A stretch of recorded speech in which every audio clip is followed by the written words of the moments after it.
Hello everyone. তো আমি কিছু কথা বলবো অটোর ব্যাপারে, যে মেইন সড়কে অটোগুলা চলে তা নিয়ে।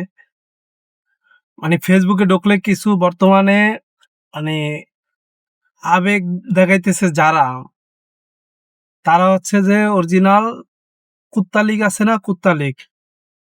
এতদিন তো মেইন রোডে উঠতে দাস নাই, তখন তোদের আবেগ কই ছিল?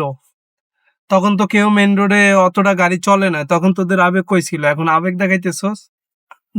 দৈনিক গাড়ি অ্যাক্সিডেন্ট, একটা গাড়ি আমাদের প্রাইভেট কারের যে গতি, মানে যেই বড় বড় গাড়িগুলোর গতি, ওই গতিটা 60-70 গতি থাকে। তো একটা রিক্সা ওই গাড়িটা কতটুকু গতি, মানে ওইটা অনুভব করে না, ও ঢুকায় দেয় সামনে দিয়া। ও ঢুকাইলি মনে করে যে আমি বাসি, মানে ওই গাড়ি তো ব্রেক করবে।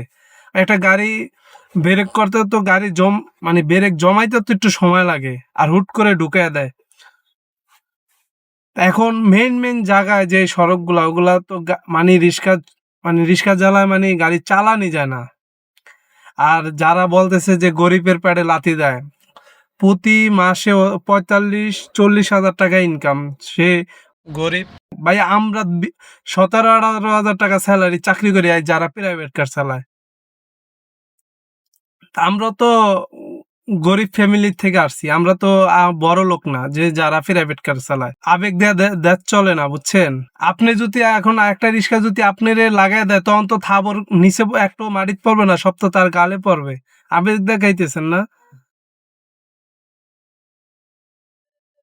এতদিন আপনাদের আবেগ কোথায় গেছিল? ফেসবুকে এসে পোস্ট করেন গরিব মানুষ, গরিবের পেটে লাথি দেয়। আরে ভাই, এগোরে তো নিষেধ করে না যে অটো বন্ধ হইব। এগোরে বহুতবার বলছে যে আপনারা মেন রোডে উঠেন না, আপনারা সড়কে উঠেন না, আপনাদের মানে যে গলি টলি আছে ওগুলাই চালান। এরা শুনবে না এগোরে। আমি মাঝে মধ্যে ডাক দিলে উল্টা আমারে মারতে ইয়ে। আবেগ দিয়া দেশ চলে না ভাই। কি রিসেন্টলি আমার আমার গাড়ি তো মাইরা দিছে সামনে। এখন কি কিছু করার আছে? তো হলো দেশের অবস্থা, বুঝছেন?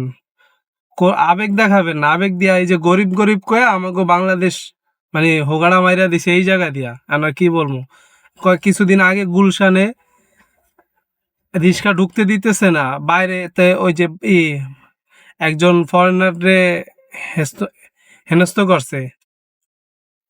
এটা কি ঠিক? ওই বেটায় কি করছে? তো যদি আমার ভুল হয় যে না ভাই আপনি কথা যুক্তি আছে, তাহলে কমেন্টস করবেন, আর যুক্তি না হইলেও বলবেন যে ভাই যুক্তি নাই আপনার কথায়। ধন্যবাদ সবাইকে।